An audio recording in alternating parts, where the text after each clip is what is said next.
بسم اللہ الرحمن الرحیم۔ تن بتقدیر، اس کا مطلب ہے کہ اپنے آپ کو تقدیر کے حوالے کر دینا، اپنی کوشش کو ترک کر دینا۔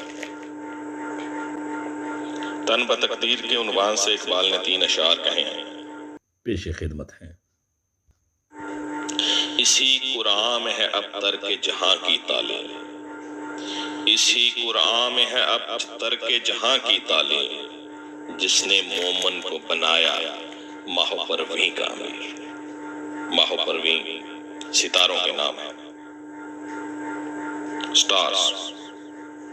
جس نے مومن کو بنایا ماہ پرویں کا امیر، تن بتقدیر ہے آج ان کے عمل کا انداز، تن بتقدیر ہے آج ان کے عمل کا انداز، تھی نہاں جن کے ارادوں میں خدا کی تقدیر، تھا جو ناخوب بتدریج وہی خوب ہوا، تھا جو ناخوب بتدریج وہی خوب ہوا، کہ غلامی میں بدل جاتا ہے قوموں کا ضمیر۔ شکریہ۔